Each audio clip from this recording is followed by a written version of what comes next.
After a successful summer camp in Wisconsin Rapids, Mid-State Technical College has decided to hold another manufacturing camp, this time in Marshfield. This camp looks to teach middle and high schoolers just how important manufacturing is. News Channel 7's Kaylin Schumacher is in the studio with more. Good morning, Sean Cassandra. The Mid-State Technical College looks to introduce middle schoolers and high school students in grades 9 and 10 to all the possible career choices in today's manufacturing field. During their 3-day nuts, bolts, and thingamajigs manufacturing camp, students get the opportunity to explore hands-on skills common to several manufacturing trades and processes. The 4-day camp has kids working on a couple different projects, working on welding as well as 3D printing.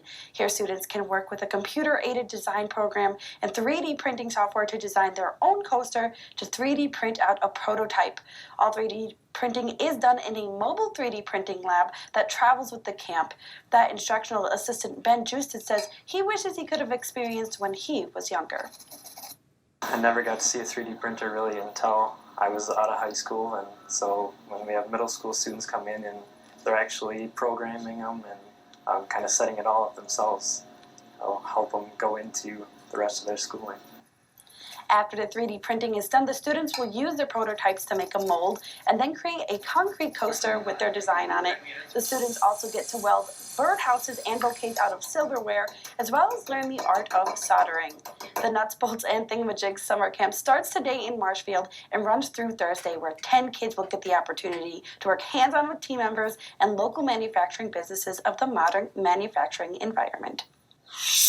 New tonight, getting more youth interested in engineering. Manufacturing is more than just metal. That's the message the Mid-State Technical College is pushing to students during its Nuts, Bolts, and Thingamajigs summer manufacturing camp.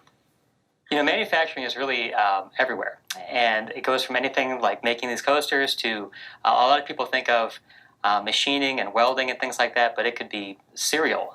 Anything gets manufactured. So there's so many people that are part of the team, and we just want to have people have the experience of being one of those people. Through the 4-day program, middle school and early high school students will get the opportunity to work hands-on with team members and local manufacturing businesses to explore career choices.